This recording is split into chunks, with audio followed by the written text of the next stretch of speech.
देखिए जगत गुरु तत्वदर्शी संत रामपाल जी महाराज के मंगल प्रवचन।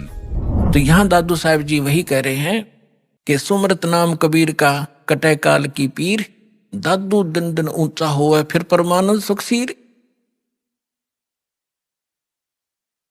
दादू नाम कबीर की जय कोई लेवे ओटे, तिनको कभू लागे नहीं ये काल कर्म की चोटे। काल के वज्र, जैसे किसी का बेटा मार दिया, किसी का बेटी विधवा कर दी, किसी की टांग काट दी, किसी को कैंसर कर दिया, कहते ये काल के वज्र हैं, ये काल के छुरे हैं, हथियार हैं आपको सताने के लिए। कहते फिर काल के वज्र की चोट आप पे असर नहीं करेगी, आप इतने सुरक्षित हो जाओगे। और संत सब कूप हैं केते दरिता नीरे, दादू अगम अपार है वो दरिया सत्य कबीर। महापुरुषों की वाणी देखो पुण्यात्मा, गदगद आत्मा हो जाती है। अब उनको ये नकली ये आचार्य शंकराचार्य ये नरे मंडलेश्वर महर्षि न्यू क्या करते होता, अनपढ़ थे, अशिक्षित थे, मूर्खा की भाषा है उनकी ग्रंथों में। इसमें कैसी गजब की तुलना की है कि और संत सब कूप हैं। जैसे दास ने परमात्मा की परिभाषा बताई, तहसीलदार भी साहब है, उसकी जितनी शक्ति है उतना ही मालिक है। डिप्टी कमिश्नर भी साहब है, मंत्री, प्रधानमंत्री, मुख्यमंत्री, सारे साहब। तो यहाँ यही तुलना की है कि और संत, जैसे आप सुनते हो कि उस गांव में एक बाबा था, उसने ऐसा कर दिया, एक ने ऐसा कर दिया, छोटे मोटे। कहते ये भी अपनी शक्ति रखते हैं, लेकिन वो कंप्लीट नहीं है, उससे सर्व लाभ नहीं हो सकते। आपका तहसीलदार से मित्रता है तो एक रजिस्ट्री करा सकते हो, साल 6 महीने 2 वर्ष 10 वर्ष 50 वर्ष में एक का काम करा पाओगे, उससे बाकी और समर्थ की शरण हो जा तो कितना सारे काम होते चले जाएंगे आपके। इस प्रकार क्या बताते हैं, और संत सब कूप हैं। और संत भी तुम बताते हो कि उसने, जैसे कोई विष्णु का पुजारी है और उसने विष्णु की भक्ति करके कुछ शक्ति संग्रह कर लिया, तो उसमें से बांट सकता है, वो थोड़ा बहुत राह दे देगा, लेकिन दोनों नरक में लास्ट में, चेला भी गुरु भी। तो यहाँ कहते हैं और संत सब कूप हैं। और उस महात्माओं को समझो, वो तो एक कुआं है, कुआं केवल पीने का काम ही कर सकता, सिंचाई में नहीं कामयाब हो सकता। क्या हो गया कि दो थोड़ा बहुत भी घास कभी सारा दिन में सींच दिया तो सफिशिएंट नहीं है। और के तेज रीता नीर, यानी कोई झरने से बह रहा थोड़ा मोटा नाला है, वो भी कंप्लीट राहत नहीं दे सकता उस क्षेत्र को। अब यहां बताना चाहते हैं दादू साहब जी कि दादू अगम अपार है वो दरिया सत कबीर। दरिया है नदी जिसके अंदर पानी का कोई था ही नहीं, उसमें कुएं भी बना लो, नाले भी निकाल लो, नहर भी निकाल लो, नहा भी लो, धो भी लो, सिंचाई भी कर लो, फिर भी फालतू पानी रहे। ऐसे समर्थता बताई है कबीर भगवान की, परमेश्वर की, आदरणीय दादू साहिब जी ने। और संत सब कूपे हैं केते झरीता नीर, दादू अगम अपारे है वो दरिया सत्य कबीर। फिर क्या बताते हैं, अब ही तेरी सब मिटाए जन्म मरण की पीर, श्वास उश्वास सुमर ले दादू नाम कबीर। ये कबीर नहीं सुमरना, वो सतनाम है जो आपको दिया जाता है, फिर सार नाम दिया जाएगा। इसका श्वास उस जो कबीर जी का जो मंत्र है वो सिमरण करना है। श्वास उश्वास से सुमर ले दादू नाम कबीर।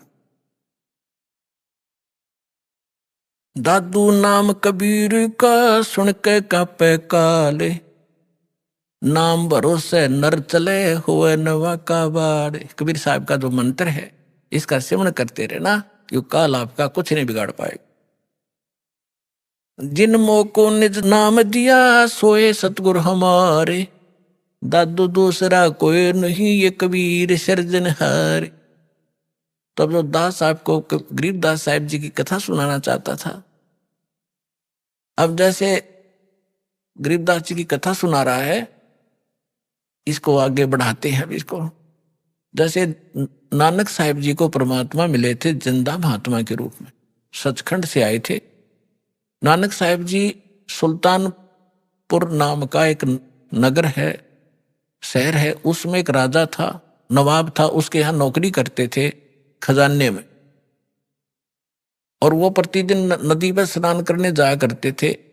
एक साथ में नदी बहती थी,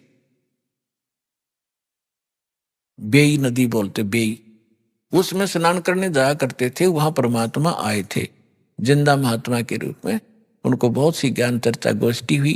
पहले नानक जी ने अपना ज्ञान बताया, फिर परमात्मा ने बताया। नानक साहब जी ने कहा भी मैं आंखों देखूं तब बाबा जी तेरी गल मानूं। परमात्मा बोले ठीक है। अब नानक साहब जी ने कहा कि मैं इस दरिया में छुपूंगा, मुझे खोजना। तो उन्होंने डुबकी लगाई, गेले परमात्मा ने लगा दी। उनके शरीर को अंतर्ध्यान करके अब स्ट्रीम में ले गए जिधर से जल आ रहा था। वह उपस्थित लोगों ने देखा कि नानक जी मर गए, डूब गए। डुबकी लगाई थी, बाहर नहीं आए, और वो शरीर रख दिया अब स्ट्रीम में जिधर से जल आ रहा था। उधर कोई भी ध्यान नहीं जा किसी का। 2-3 किलोमीटर जाकर शरीर सुरक्षित रखा एक स्थान पर। आत्मा को सचखंड ले गए। फिर सारा कुछ बताया कि मैं काशी में रहता हूँ बच्चा, वहां आ जाना, सतनाम दूंगा तेरे को। तो नानक जी तीसरे दिन वापस आए थे, दरिया के किनारे घूमते नजर आए। फिर पहली उदासी उन्होंने बनारस की थी कि खोजूं तो जाकर देखूं वहां भगवान अर्धानक रूप में कैसे हो सकता है, कुछ जच्चे कुछ ना जच्चे। जब सामने जाकर देखा, वो है जो सकल जिंदा महात्मा वाली यो बैठा भगवान दानक रूप में, जलाए रूप में, फाई सूरत मुल्क की वेश, ए ठगवाड़ा ठगी देश खरा सियाणा बहुता बारी, धानक रूप रहा करता। अब हम गरीबदास जी की कथा सुनाते हैं। तो क्या हुआ, 3 वर्ष के बाद बच्चे को सब झाड़े फूक लो आए, पता नहीं कहाँ कहाँ ले गए, वैद्यों को दिखाया, सब ने कोई भूत प्रेत का साया बताया, सब फेल हो लिया। आखिर में थक लिए, 3 साल में कुछ असर नहीं हुआ। एक दिन कोई दादू पंथी, एक गोपाल दास नाम का लालाजी था, और वो घर त्याग कर सन्यासी हो गया था, बाल बच्चों को अपना जिम्मेदारी सौंप के, और लाल कपड़े पहने हुए थे। दादू पंथ से दीक्षित था। वो किसी भगत के यहाँ आया करता था, उसका चेला था छुडानी में। जब वो आया 2-3 वर्ष के बाद, ऐसे कई वर्ष में चक्कर लगाता था, तो उस गांव वाले ने कहा कि महाराज जी, हमारे एक लड़की का लड़का ऐसे ऐसे एक संत ने कुंवारी गाय का दूध पियाया था, वो जंतर मंतर का, और उसके जंतर मंतर कर दिया, वो तो मृत्यु को प्राप्त हो गया था। सुन ली भगवान ने, उसके सांस शेष थे, बच गया। अब वो पागल हो गया, और कहा जाता है कि संत की विद्या को संत ही काट सकता है। अगर आप कुछ दया करो तो बच्चे को बुलाऊं। दादू पंथी गोपाल दास जी ने कहा कि बुला, ये झाड़ फूक करना थोड़ी बहुत ये सीख लेते हैं रोटी खाने के लिए, जितने भी ये संत बने, तो बुला, मैं अभी कर दूंगा ठीक। अब उसने जाकर के उस चौधरी साहब को कहा, उनके नाना जी को, शिवलाल नाम था उसका, शिवलाल, के शिवलाल जी, हमारे पास एक महात्मा आते हैं, बड़े पहुंचे हुए हैं, और वो कहते हैं बच्चे को दिखा दो, मैं ठीक कर दूंगा। 5-7 और बूढ़े बुजुर्ग उसके साथ। गरीबदास 13 वर्ष के बालक को लाकर खड़ा कर दिया। जब दादू पंथी उस गोपाल दास ने पूछा, बेटा कौन था वो, तेरा जीवन नाश कर दिया, तेरे को बर्बाद कर दिया? तो गरीबदास जी कहने लगे, उसने बर्बाद नहीं, मुझे आबाद कर दिया। अलल पंख अनुराग है, सुन मंडल थीरे, दास गरीब उधार दिया, मोए सतगुरु मिले कबीर। हम सुल्तानी नानक तारे, दादू को उपदेश दिया, जात जुलाहा भेद न पाया, वो काशी माहे कबीर हुआ।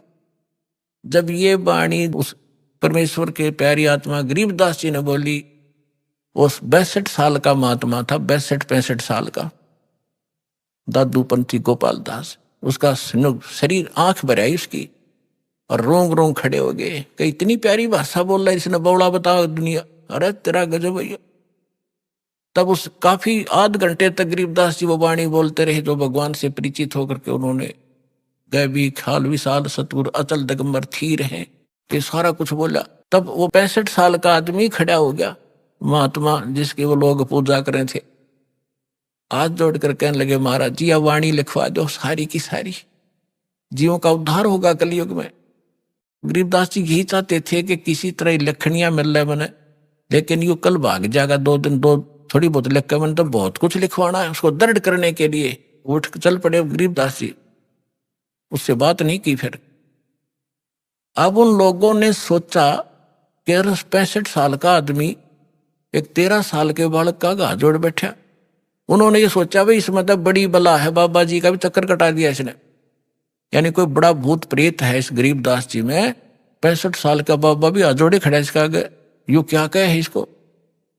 अब वो तो अपने घर न चले गए, गरीबदास जी चल पड़े खेतों को, जंगल की साइड में, और वो दादू पंथी महात्मा भी साथ साथ जा। आगे तो अमर वाणी गजब की वाणी है, क्योंकि परिचित था अमर संतों की वाणी से, दादू से भी परिचित था कि उनको कोई संत मिले थे जिंदा महात्मा के रूप में। दादू पंथी ये नहीं मानते कि कबीर काशी वाला मिले थे, और उन्होंने खुल के लिख रखा अपने ग्रंथ में, तो सब की बुद्धि में पत्थर पड़े हुए। तीसरे दिन गरीबदास जी ने कहा कि बाबा जी बात सुन ले, जब सारा लिखा है, जितना मैं लिखवाऊं तो मैं लिखवाऊं, नहीं तो जा अपने घर में। उन्होंने कहा दादू के पंथी ने, गोपाल दास जी ने, कि महाराज जी मैं तो घर तक कति फरी हो रहा हूं, और मेरा काम में कुछ नहीं बचा रही है, परमार्थ का काम सेवा मुझे मिल जाए, इससे बड़ा कोई मेरे लिए काम नहीं, कोई परमार्थ नहीं। तो गरीबदास जी का एक, उन्हीं के नाना का एक बेरी का बाग था, बेरी, बड़बेरी बोलन से, उसमें एक जंडी का पेड़ था बहुत भारा। उस जंडी के पेड़ के नीचे गरीबदास जी और वो दोनों गोपाल दास जी बैठ जाते। गोपाल दास जी बनिया था, उसको लिखना आता था, वो लिखता था, गरीबदास जी बोलते थे। 6 महीने में ये वाणी पूर्ण हुई जो आज दास के पास उपलब्ध है, और जो आपके सामने वो अमृत बखेर रहा हूं। तो इन सब बातों से ये सिद्ध हो गया कि हमारे सदग्रंथ बतावें और आंखों देखा संत बतावें कि धानक रूप रहा करतार। गरीबदास जी ने कहा अनंत कोट ब्रह्मांडे का एक रति नहीं भारे, सतगुरु पुरुष कबीर हैं ये कुल के सृजनहारे। तो आज का तो विषय था कि परमात्मा कौन है, कैसा है, किसने देखा है। ये सत्संग पूरा हुआ।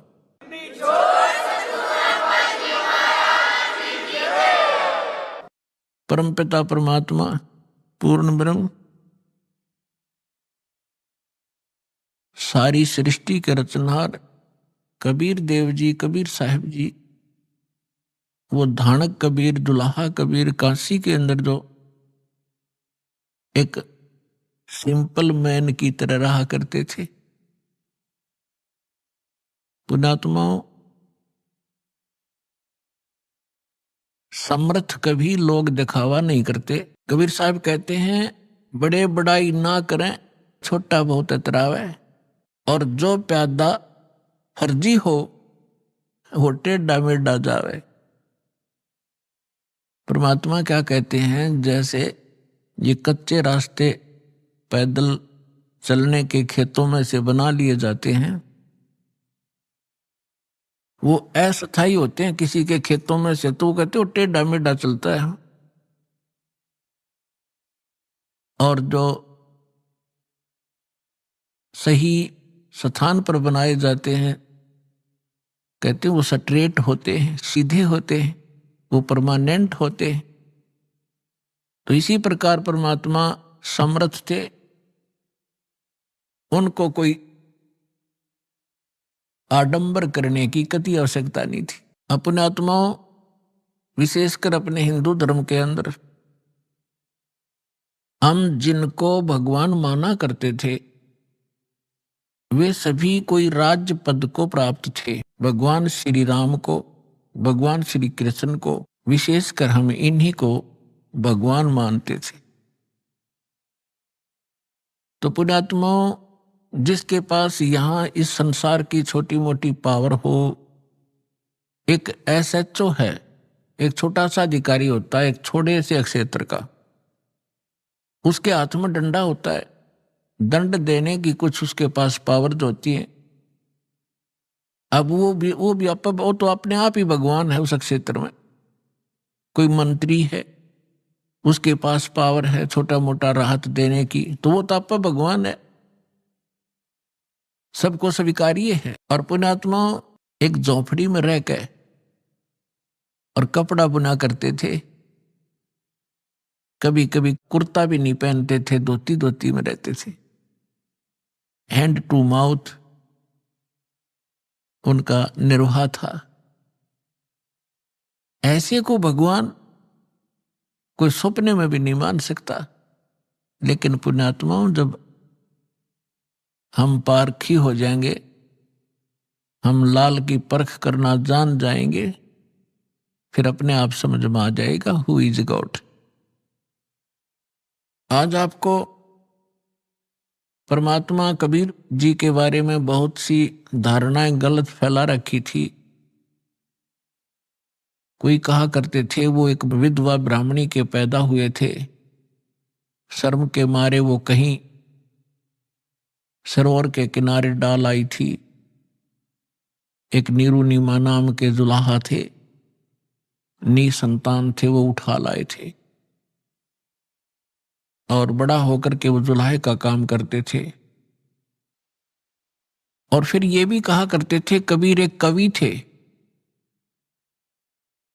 फिर जब हम इस संत मार्ग में आए, संत मार्ग के अंदर इनको भगतजन संत कहा करते थे, कुछ एक इनको भगत कबीर कहा करते थे, एकाद ने इनको संत कबीर भी कहा है। लेकिन कबीर पंथी भी कबीर जी को परमात्मा नहीं मानते, वो सतगुरु कहते हैं। तो यहां गरीबदास जी कहते हैं एक ना भूला दो ना भूली, भूली सब संसारी। सब कुछ भूला हुआ है परमात्मा कौन है।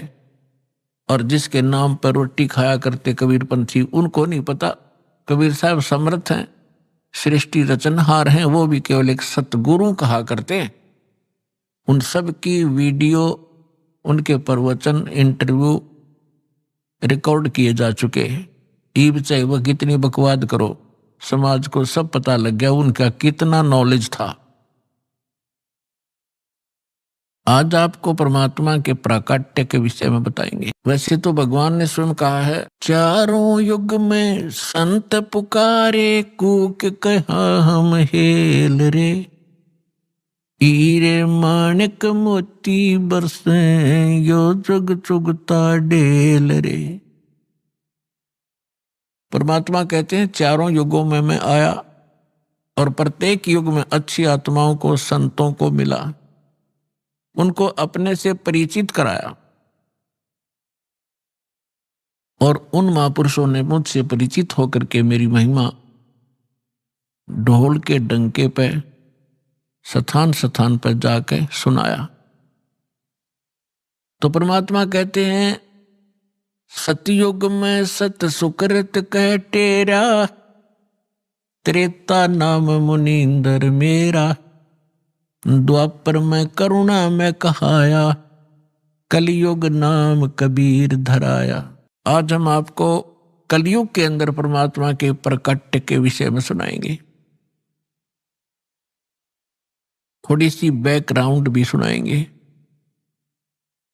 द्वापर युग में एक सुदर्शन नाम के सुपच थे, शेड्यूल कास्ट थे, वाल्मीकि जाति में जन्मे थे। और वो उस समय परमेश्वर कबीर जी करुणामय नाम से प्रकट थे द्वापर में। जब करुणामय नाम से परमात्मा प्रकट थे, उस समय कुछ एक हंस परमात्मा की शरण में आए थे, उनका कल्याण किया था। एक तो रानी इंद्रमती थी, इंदुमती भी कहते हैं, इंद्रमती, जो विशेष, और भी राजा जगजीवन थे, लेकिन विशेषकर हमारे जो सत्संग के विषय में हम कुछ एक महापुरुषों की जानकारी आपको देंगे। और उनमें से एक सुदर्शन नाम के वाल्मीकि थे, और परमात्मा भी उस समय करुणामय नाम से एक वाल्मीकि को सरोवर के ऊपर मिले थे, जो निसंतान थे। और सुदर्शन जी उसी वाल्मीकि परिवार के अंदर, कुल के अंदर अन्य किसी परिवार से संबंधित थे। केवल उस समय उस वाल्मीकि समुदाय से उस सुदर्शन जी ने परमात्मा करुणामय जी से उपदेश लिया था, और उन्होंने उनको खूब अच्छी तरह जाना था। परमात्मा उनको सचखंड लेकर गए थे सुदर्शन जी को।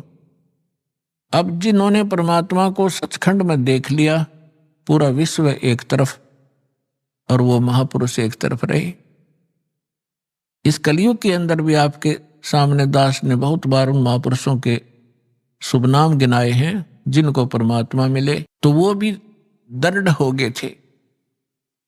आदरणीय धर्मदास साहिब जी, आदरणीय मुल्कदास साहिब जी कलयुग के अंदर, आदरणीय नानक देव साहिब जी, आदरणीय दादू साहिब जी, आदरणीय गरीबदास साहिब जी गांव छुरानी जिला झज्जर हरियाणा वाले, आदरणीय घीसा दास साहिब जी, आदरणीय स्वामी रामानंद जी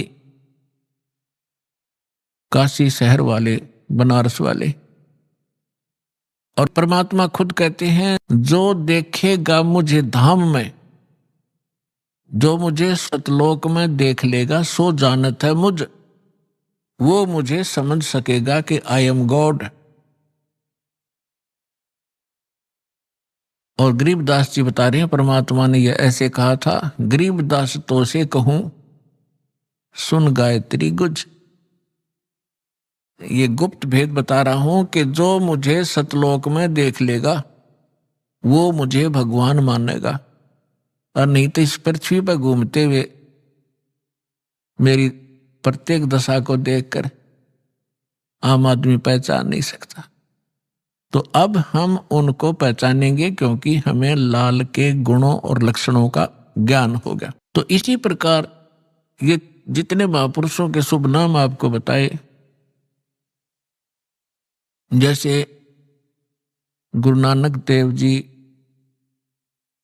हिंदू समाज में, हिंदू धर्म के अंदर जन्मे थे। इनके पिता कालूराम मेहता जी खत्री अरोड़ा थे और भगवान राम, भगवान श्री कृष्ण और विष्णु जी के कट्टर पुजारी थे। और इसी प्रकार नानक साहिब जी भी इसी तरह उन्हीं की पूजाएं किया करते थे। एक ब्रजलाल पांडे से गीता भी पढ़ी थी, फिर परमात्मा मिले और सचखंड के अंदर देखा। उसके बाद उनकी सब ज्ञान बदल गया, उनका विषय बदल गया और ब्रह्मा विष्णु महेश से ऊपर वो भगवान बताने लगे। तो घर के अंदर भी विद्रोह कर दिया। उनके पिता ने भी उनको बहुत भला बुरा कहा पंडितों के कहने से कि तेरे ये क्या पैदा हो गया, ये तो रामकृष्ण से को भगवान नहीं बताता, इनसे ऊपर कोई और शक्ति बताता है। लेकिन वो दृढ़ भक्त होते हैं जिनको भगवान मिलते हैं, ये वेद गवाह है। तो उन्होंने परवाह नहीं की, सारा संसार एक तरफ, पूरा समाज एक तरफ और गुरु नानक देव जी एक तरफ। वो दृढ़ रहे और सफल हुए। इसी प्रकार वाल्मीकि जी, सुदर्शन जी अकेले ही उनके उस समय उस क्षेत्र में भक्त बने। और सुदर्शन जी के माता पिता ने परमात्मा की शरण ग्रहण नहीं की, ना नाम लिया ना दीक्षा ली। तो जब वो मृत्यु को प्राप्त हो चुके और सुदर्शन जी से परमात्मा ने कहा कि सुदर्शन भक्ति कर बेटा और तुझे सतलोक ले चलता हूं। तेरे मन में कोई इच्छा हो वो बता दे, यदि तेरे मन में कोई इच्छा इस लोक की शेष है तो बेटा पार नहीं होगा। इसलिए मैं तेरी वो इच्छा पहले ही पूर्ण कर दूं ताकि वो तेरे गले का झाड़ ना बन जाए। तब सुदर्शन जी ने कहा कि भगवान आप तो अंतर्यामी हैं, आपने ज्ञान ऐसा दे दिया, ये यहाँ का सोना, ये स्वर्ण मुझे मिट्टी दिखाई देता है। यहाँ का राज आपने बता दिया कि इंद्र दा राज कागदा बेस्टा अरना भोगा इंद्राणी नु। इंद्र स्वर्ग के राजा, स्वर्ग का राज भी हमारे लिए आपके ज्ञान से पता लग गया कि काग की बीट है, योद्ध लैस जीव अपना जीवन नाश करना है। तो हे भगवान, दास का कोई इच्छा नहीं, लेकिन एक मलाल बना हुआ है हृदय में। मेरे माता पिता बड़े नेक थे और दुर्भाग्य रहा उनका कि उन्होंने आपकी शरण ग्रहण नहीं की। मुझे एक बात कचोट रही है कि ना जाने वो किस योनि में, किस जीव के किस प्राणी के शरीर में कष्ट भोग रहे होंगे, और उन्होंने मुझे पाला पोसा जन्म दिया, उनके प्रति थोड़ी सी ये चिंता बन रही है, टेंशन बन गई, और कोई इच्छा नहीं। तो परमात्मा बोले बेटा यह भी कमजोरी है। कमजोरी जैसे राम नाम की गाड़ी को एक पंचर हुआ बतेरा, कोई से टायर में हो जाओ बस खड़ी होगी, फिर फायदा क्या हुआ? जो कि बस एक पंचर हो रहा, बाकी गाड़ी होके खाक होके है, जो पंचर लग गया जब बचा लगे आगे। तो परमात्मा जान समझिए कि यह भी वीकनेस है तेरे अंदर, बेशक कितना औपचारिकता कर रहा है बेटा। जैसे एक वृद्ध व्यक्ति पतला दुबला डॉक्टर के पास चला गया, शारीरिक कमजोरी गणी थी उसके। डॉक्टर से कहा डॉक्टर साहब मेरे सिर में दर्द रहता है। डॉक्टर ने देख लिया वृद्ध आदमी है, कमजोरी गणी है, वीकनेस है, शारीरिक वीकनेस है, कमजोरी है। कहा जी आपका वीकनेस है, कमजोरी है। तो वो कहने लगा जी मैं खड़ा होता हूं तब चक्कर आते हैं। डॉक्टर बोला बाबा कमजोरी के लक्षण है, कमजोरी है, मेरी पिंडली भड़कती रहती है, पिंडी दर्द रहता है। डॉक्टर बोला कमजोरी है। तो इस बात पर ने बोला डॉक्टर है तो गम चक्कर है, एक के बात जाने है कमजोरी है, कमजोरी है, कुछ और भी बतावेगा। गुस्सा हो गए वृद्ध। तो डॉक्टर बोला बाबा यह भी कमजोरी के लक्षण है, कमजोर आदमी ने गुस्सा आया करे। तो इसी प्रकार परमात्मा ने बताया कि सुदर्शन जी बेटा यह भी कमजोरी है तेरी, तुझे यहां रखने के लिए ये पर्याप्त है। जहां आशा ता बासा होई, मन कर्म वचन सुमरियो सोई। अब परमात्मा ने सोचा अब यो बेशक बात बनावे पर फंस गया माँ बाप के ममता में। ये मोह की बेड़ी ऐसी है दिखाई नहीं देती, और बांध के जोड़ के डाल रखा अपने को यहां पर। यह ममता ऐसी खतरनाक है। उसने अर्ज की परमात्मा कबीर जी से, करुणामय जी से कि हे सतगुरु मेरे माता पिता को कभी मानव शरीर मिले उनको शरण में लेना मेरे मालिक, मेरी आत्मा संतोष पावेगी। परमात्मा बोले बेटा तू चिंता ना करे, मैं वचन देता हूं तेरे माता पिता को मैं पार करके छोड़ूंगा, मुझे कितने जन्म लाग जाए उनको निकालने में, तू निश्चिंत रहे। तब सुदर्शन जी को संतोष हुआ और तब वो यहां से पीछा छूटा उसका। अब उसके माता पिता उसमें तो वो वाल्मीकि घर में जन्मे थे, नेक्स्ट जीवन उनका ब्राह्मण के घर में हुआ, और दोनों का फिर पति पत्नी का संयोग हुआ। वो निसंतान थे, वो उनको संतान नहीं थी। परमेश्वर उनको 2.5-3 वर्ष के बच्चे के रूप में मिले। वो उनको घर ले आए, सब जगह आसपास सबको बताया, किसी का बालक को राज दरबार में भी उसको दिखाया कि ये बच्चा हमें यहां मिला, कोई माता पिता बताता नहीं है। तो राजा ने भी कहा कि तुम रख लो अपने पास, कोई कभी आएगा किसी का होगा तो दे देंगे। तो परमात्मा उनके घर रहे, 6 महीने तक उनके पास रहे, और परमात्मा उनको कहा करते बैठ के आसन पे कि आओ बच्चों मेरे से नाम लो, दीक्षा लो, भजन करो, ये 2 दिन का जीवन है। वो माता पिता उसने धमकाते तू हमारा दादा पाक गया है, हमने बच्चे बोलता है। एक आदि बार उनको खुरका धमका दिया। जब देखा कि ये नहीं मान रहे हैं, अंतर ध्यान हो गए। जब वो अंतर ध्यान हो गए तो उस बच्चे में मोह घना हो गया था, तो सारा जीवन उनका उसी की याद में बीत गया। अगला जन्म उनका फिर ब्राह्मण और ब्राह्मणी का हुआ, काशी के आसपास उनका जन्म हुआ। उसका नाम गौरी शंकर था, वो काशी बनारस में रहता था। उसकी पत्नी किसी आसपास के गांव में जन्मी, उनका संस्कार संयोग हुआ। तो काशी के अंदर गौरी शंकर, वही सुदर्शन जी के पिताजी गौरी शंकर ब्राह्मण हुए और उनकी माता सरस्वती नाम से गौरी शंकर के साथ पत्नी रूप में रही। गौरी शंकर जी भगवान शंकर के बहुत पुजारी थे और नेक आत्मा थे। उन आत्माओं ये पिछला स्वभाव संस्कार, चाहे किसी मजहब धर्म में जन्म ले इंसान, उसके साथ रहता है। अब वो ब्राह्मण कुल में जन्मे थे और ब्राह्मण काशी के, तो तकरीबन उनका व्यवसाय यही था, रोजी रोटी बनाना, दुनिया को बहकाना, जंतर मंतर बताना, श्राद्ध निकलवाना, पिंड भरवाना, अटपट करना। लेकिन उनकी आत्मा नहीं मानती थी। वो केवल भगवान शंकर की महिमा गाते थे, शिव पुराण की कथा सुनाते थे।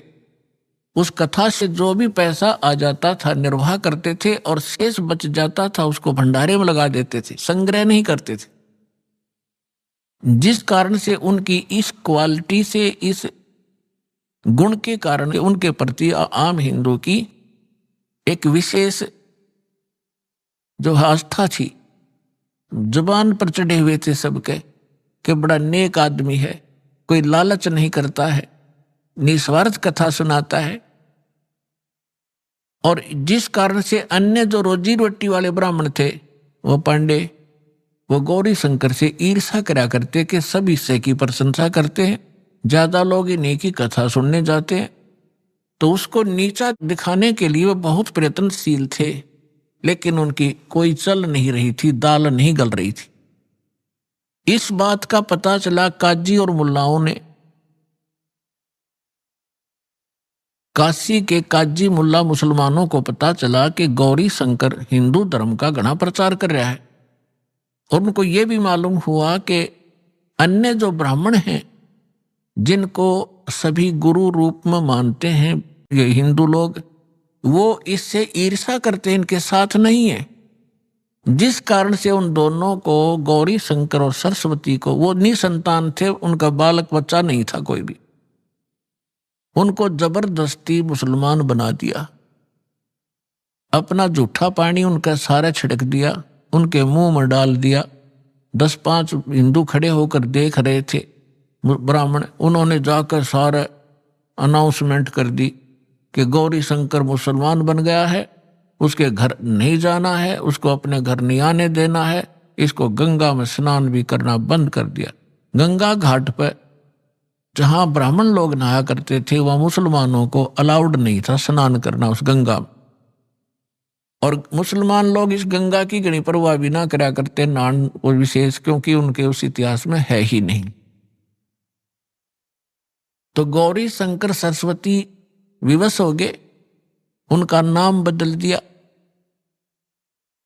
गौरी शंकर का नाम धर दिया नूर अली और सरस्वती का नाम रख दिया नियामत। अपभ्रंश करके उनको सीधा नीरू और नीमा कहने लगे। अभी आपने सुने संत रामपाल जी महाराज के मंगल प्रवचन।